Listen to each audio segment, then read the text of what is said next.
Several students asked if we could upload a video of the lab data calculations from yesterday, which was Wednesday. Some people had some trouble with that. There were some complex things here, so this is that video as requested.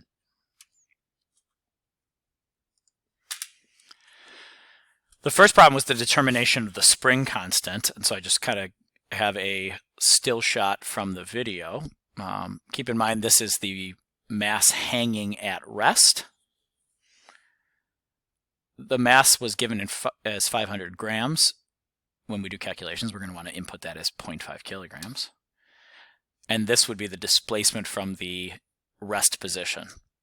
We can calculate that.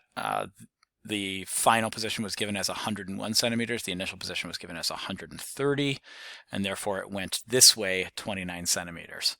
I'm just going to work with the stretch of 0.29 meters. Obviously, when it stretches this way, the force is back up this way. That's what the negative would indicate.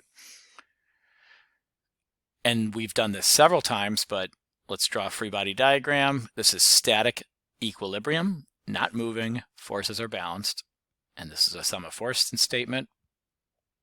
Inputting the equations. Algebra. Substitution. Solving.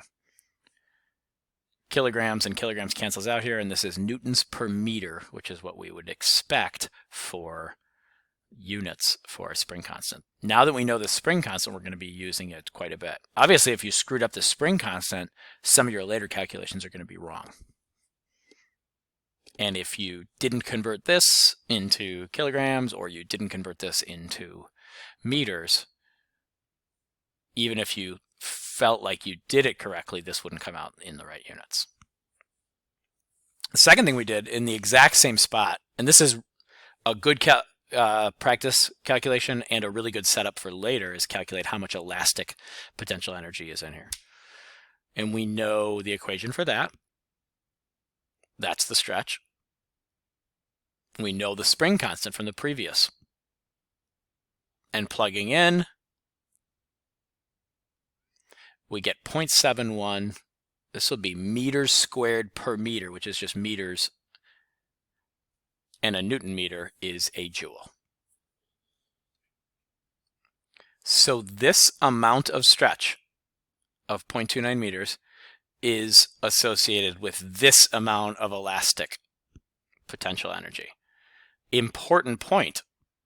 That's true whether the object is at rest at this point or whether the object is at motion in this point.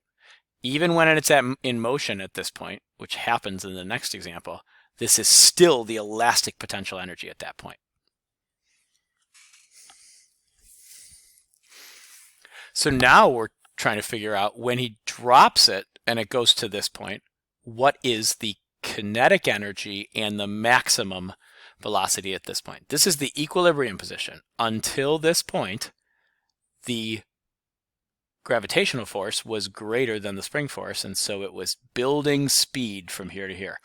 As soon as it gets past this point, the elastic force exceeds the gravitational force and it starts slowing down. So this point where it was hanging freely is the maximum velocity position. We'll define our states, because this is going to be an energy problem, as initial and final. The initial height is given as 130 centimeters or 1.3 meters off of the ground. You may ask, well, what if I measured it from a different spot? I will address that at the end of this presentation. Then this final position, and I'm looking at the spring and not the bottom of the weight, and that's true in both situations, is 1.01 meters. So let's build an energy diagram, and we're gonna, I didn't draw these up here. This is the initial state of the system, and this is the final state of the system. We'd label this though, and it will in a little bit, to account for those energies. So we go through and we say, if we consider all these types of energy before and all these types of energy after, what do we have? Well, at the moment he drops it, there's no kinetic energy.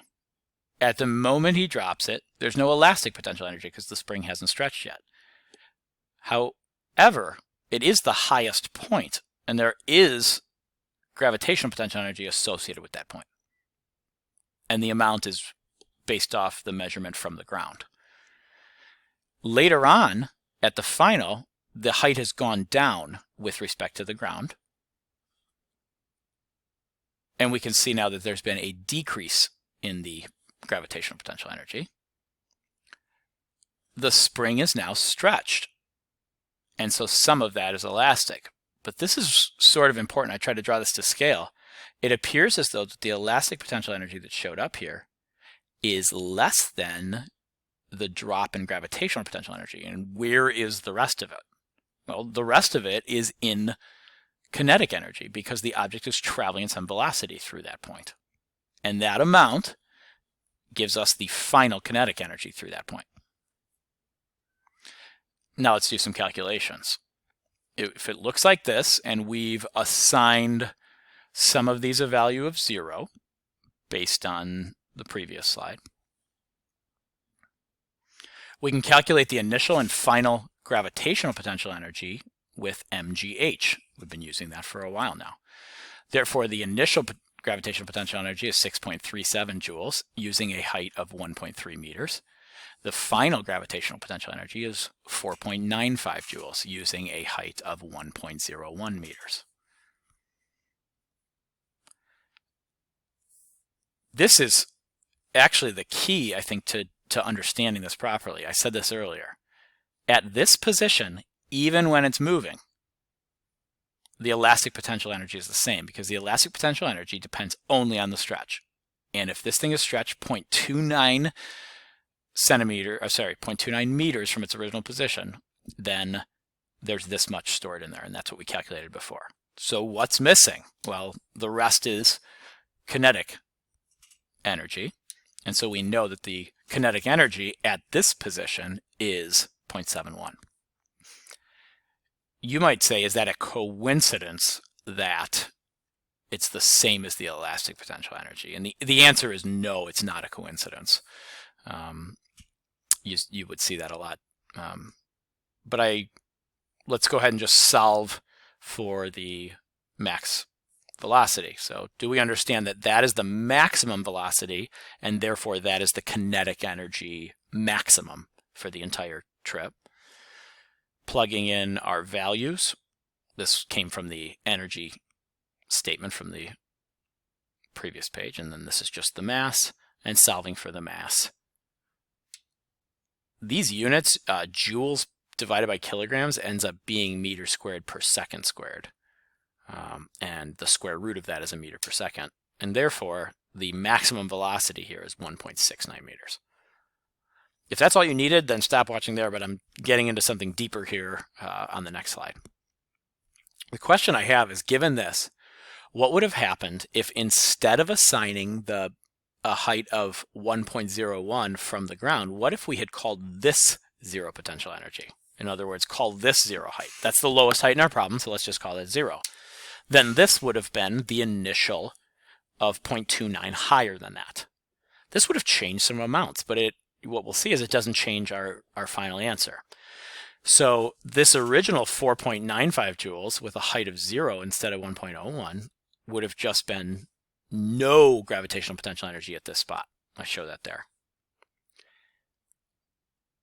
The initial gravitational potential energy, instead of 6.37 as measured from 1.3, is just measured from 0.29 above that original location.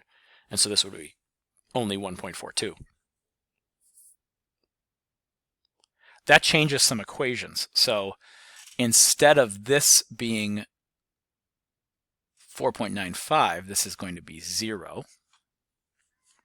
But we still have the initial gravitational potential energy. And instead of this being 6.37 here and this 4.950, this 4.95 here, this is going to be 0, and this one's going to be 1.42. But what happens? This kinetic energy is exactly the same, which is a really good illustration of the idea that it really doesn't matter what the gravitational potential energy is. All that matters is the change in gravitational potential energy.